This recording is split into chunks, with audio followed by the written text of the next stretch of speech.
I don't have much to get started with. I'll pretty much open it up to questions. As far as the injuries go, there's no changes or updates. We'll have that report for you, obviously, when we get out there on Wednesday. But I think we're going to meet here with the guys in a little bit. We'll have our meeting, get them back in town, and review the tape quickly from Detroit, and then be able to jump on to Arizona. So I'll go ahead and open it to questions. Tevin Jenkins, what have you seen from him in a couple of weeks? And what is the challenge of at the end of this week, right? Determining how ready he is to do anything for you this year. Yeah, so I'll start with when we, brought him into that window and got him going. It was important to be able to see kind of where he's at physically. I think he's done a great job. I love his mentality right now, working with the guys and just kind of putting the pads on and getting back into it. And then, for us to be able to kind of evaluate where he's at and go. I think we have until like a week from today till next Monday, how that goes. So we'll kind of see how things go for us this week and stuff. But he's done great, and I think that's probably as you go through this process for him was just being able to see like physically where he's at, and then mentally too, like going through everything. I'm sure there's a natural curiosity to see what he can do for you, but also is there some issue of you have two tackles that you're fairly pleased with right now? I mean, what it's done is it's provided depth for us with him, and even when we were able to get Larry back and with where we're at, I think it puts us in a good place here as we, we were a little bit there. We went through a little stretch there in the part of the year where our linemen were we were depleted, but getting those guys back is key. So we'll just kind of work at it from that angle. I know last week was a wash in terms of practice, but has Tevin Jenkins had a full contact, what you would consider full practice yet, or is he still ramping up? No, he's done a pretty good job. I mean, for the times that he's had whether it was a Wednesday practice of a normal week, where they're able, or individually, or they get some one-on-ones here or there, but he's had some, probably as much as you can get, all things considered. What has your evaluation of Larry Borom been so far in the time he's been out there? Yeah, I think that, Adam, I think he's done a good job of, first of all, his first 2 weeks going up against two pretty good guys with Bosa and Watt. But his focus, his just staying nice and calm. He never gets too high, never gets too low. Pass game, he's done a really good job. I think run game continuing to work on his pad level, understanding that. But that'll continue to come. I really like his demeanor. I think he's got a bright football mind, and he has a want, which is crucial. Matt, I don't want to beat it up, but the expression you used last week with Justin was cracked. There is a big difference between broken and bruised ribs. So do you know specifically which one it is? As far as the broken or bruised, yeah, they were broken. Yep, just to clarify that. What were you able to do with a few days off? I know you had the bye week not that long ago, but what work did you get done, and did you relax at all? No, I did. Yeah, I appreciate that. I was able to spend some time with family, and that's always good. You need to have that. We all do. Everybody needs to have that. But at the same time, they joke because your mind never shuts down, no matter what you say or what you think. I think you get your players and your coaches out. You want to be able to still watch tape, stay on it. You just got to balance it. So as long as you balance that and you do it at the right times, maybe early in the morning or late at night when they're all sleeping, that's when you can steal some time and not get yelled at for it. What can you learn from the way Cliff Kingsbury has kind of invigorated that offense, especially now that you have a quarterback who's kind of at least similar in style to the guy who's made them go? What can you learn from that as you try and kind of do the same thing with the Sure. No, I think Coach Kingsbury's done a really good job at being able to develop Kyler, and you see that for him. And you go back to when they first started together, just some of the highs and lows that you go through, and now. They put together a really good season, started off with a nice win, and then, had the one against Minnesota, and before you know it, they're 6-0 on the road right now.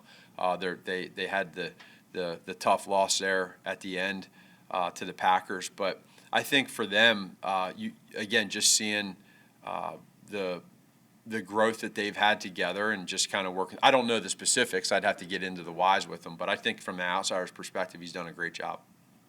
Back to your to relaxation time after the crazy week last week, and you made it clear that you know how to comport yourself when things are tough, and that you never would have taken this job if You know, so did you have to deal with tons of questions from friends and family and things like that, just with everything that went on here last week? Not a ton of questions because they know, friends and family, they're all, they know of a lot of the stuff of, they're there more for support, as you go through that to let you know, hey, we got you, one of those deals. And again, like I said after the game, those are the ones and the people, and it's not just immediate friends and family, it's other people from this league that reach out to let you know that they support you. And so all that combined is we all know we go through these challenging times, but those are the people in the end that you rely on, and those are the ones that you count on, and those are the ones that help you get through the lows to be able to get to those highs. Going back to Tevin Jenkins real quick, is there a plan to get him into the starting lineup at some point this season, or do you have a plan at all with him, kind of like you did with Justin? Probably the biggest thing is with Tevin's situation is now that you're into the season and where we're at, we just keep an eye on how our offensive line is doing and how they're going. Jason Peters, I think, has done a really good job in so many different ways. At right tackle with Borom coming in and doing what he's done, he's helped us out with injuries that we had to Fetty. And so, I think for us, we always just kind of we be prepared for if this guy gets injured or if we feel like this guy's not playing well, kind of play it out those two ways. But right now we feel good with where we're at. So if anything, it provides major depth for us. And then we just, play out the scenarios. Matt, with Justin in his ribs, is there any concern that what makes Justin special is his ability, is in part his ability to run, his ability to be aggressive when he runs? Do you guys have to weigh that when you consider, okay, he may say he's ready to go, but, this ribs injury might affect him in a way that it wouldn't more of a drop-back passer? Well, once we get the okay from these trainers and doctors and players in any role that they're good to go, then you always know that and you're like, okay, whatever, here we're rolling now, right? One of those deals. But at the same point in time, to your question, you got to be cognizant of not taking the extra hits or vulnerability. So that's something that we want to do with a healthy body is the same thing. So it's definitely something that we want to look into, but even whether it's the throwing part of it too, not always just the running part, just making sure when you drop back there and you go to throw, sometimes you expose your chest or your ribs. So all that said, I think we put all that together and we do what's best for him and for us. Could that create any sort of bad habit or anything? I mean, if he goes out there and if he's in pain, just from a mechanic standpoint, if he's out there too early. No, I think he won't be out there too early. Like if we get all that and we feel good about where we're at, then that's great. Like I said, when he's healthy, he's the starter. Again, I think every person, not just quarterback, but every person probably handles an injury or coming back from an injury differently. Some are able to do it and get through it. Others may think about it more. So I think with Justin, he's super tough, and I think I know which one he's on, which side he's on. Has he gotten the all clear yet from trainers or not? Again, we're working through all that.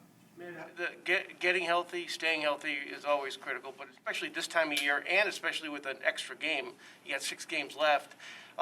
Is this business as usual as far as your approach? Or are you doing anything differently to kind of avoid, like, some of these things seem like wear and tear, or to avoid wear and tear situations, or just be more cautious about injuries like Fields or Roquan or whatever? Is the approach any different given your current situation and what you got ahead of you? Yeah, the approach is not different. Where it's, how do I say this? Every year, based off of how your team is and the team's health is, that's where, like, in practice, you might pull back a little bit more and you might not have as many full speed reps. But those full speed reps are important. So there's that balance. So nothing has changed because of that extra game as far as how we're looking at anything. But, we do, like, being able to come off of a bye, have a game, and then have a mini bye here with Thursday, that's good for our guys to get somewhat healthy, And so now as we head into this last stretch of games, we got to make sure that, and I got to make sure with the practices and the scripts in practice that the amount of plays, because typically we start off with X amount of plays, and by the time you get to the last regular season game, you've chopped off sometimes up to 12 to 14 plays of practice that it can drop. So we just balance that. Sorry to harp on injuries, but I'm curious about Tarik Cohen because it's not, there's a wide variance for torn ACLs. I mean, not everybody is Adrian Peterson. But it seems like it's getting to the point now, it's been 14 months where it's beyond what you would expect. He doesn't sound like seem like he's any closer to coming back than at the beginning of the season. Where is he, and what can you say, frankly, has something gone wrong? Has there been a complication that's made his recovery, so much longer than the average one? I don't think so. No, I think for him, like the way I look at it, Mark, is this is a guy that comes in like literally every single day and rehabs over and over and over. So as we kind of see where he's at, is it something where it's you get to a point where it's longer than maybe you expected initially? Yeah, but he knows that. We all understand that, and the only thing that he can do is attack it every day and just kind of see, okay, where's it at? And then for us, as we communicate with him and our trainers and doctors, we know what he was years ago and even last year, fully healthy. And now the goal is, okay, let's get him back, but let's do it at the right time. And whenever that time is, he's going to tell us, the trainers are going to tell us. And so I think to answer your question, big picture is, would we have loved to have him back sooner? Yeah, but that's not the case right now, and that's okay. He's working his tail off to get better. How optimistic are you that he'll play this year? Again, beginning of the season, we were talking about injuries, and I just don't like to put. If I say, yeah, I'm optimistic, and then he doesn't, then it looks bad. Or if I say no, so all I care about is seeing him in there every day rehabbing and being a part of those team meetings, and that's what he's done, and that's what I love about him. And kind of going off that, I know it's next man up, and all teams deal with them, but your best players, a lot of your best players get hurt this year. How would you characterize the continued impact of that? Sure. I start off by saying that we're not the only team that's happened to. You look at the team we're about to play here, right? They've had some tough ones too, losing Watt for the whole year and having some of their wideouts. But I think that's where depth comes into play for our guys to be able to come in and make up for that. At the same point in time, we do have some guys that we've missed or are gonna miss, and that's where you just look at it like, yeah, it's unfortunate. There's nothing you can do. All these guys practice hard, play hard. Some of it's just bad luck. Matt, with a young player like Kendall Vildor, who struggled a little bit lately, and at that position needing confidence so bad, how do you rebuild that? How do you work on that? How do you keep him from getting too far away? Probably, Hub, the biggest thing is for us as coaches is to let him know the amount of support and belief that we have in him, and that he's worked hard to get to this point. And we all have, ups and downs in our career. And, there's some things that, there's some things that go against him on a particular play that might look like it's his fault, or he might have a struggle with that's not. But there's others that there might be more of it that he can get better at. But in the end, as long as he knows that we're going to coach him as best as we can, that we support him and believe in him, that's the only thing that matters. And then when he gets back out there and does his thing, good things will, because he works hard, he practices hard, he's a good kid, he's young, so you learn through these and you understand. And sometimes when you're on the sideline, you're able to see some things that maybe you weren't able to see before. So he'll improve from this. What you see, though, as coaches, there does seem to be a kind of a break point with him where he was playing pretty well Yeah. the season. Is it technique, or are there things specifically that you've noticed in him, or a tough position? No, it's when you're a corner, you're on an island a lot. You have to have a short memory. You have to, and so if there's one or two plays where a team goes after you, and they're successful, they're going to continue to go after you until you stop it. And there's been times in the games where we've had that over the years where somebody, we do it too if we see a corner that we want to go after. But to Kendall's defense, he hasn't had that. He just, we just felt like right now, he had the bad pass interference there at the end of the game 2 weeks ago against Baltimore, and he would tell you, that he could have done better there. But a lot of other things, again, it's life in the NFL as a DB. So it's us supporting him, and then when he gets his opportunity, we believe that he'll make the most of it. When you wake up this morning and you're only a game Yeah. lost, does that register with you?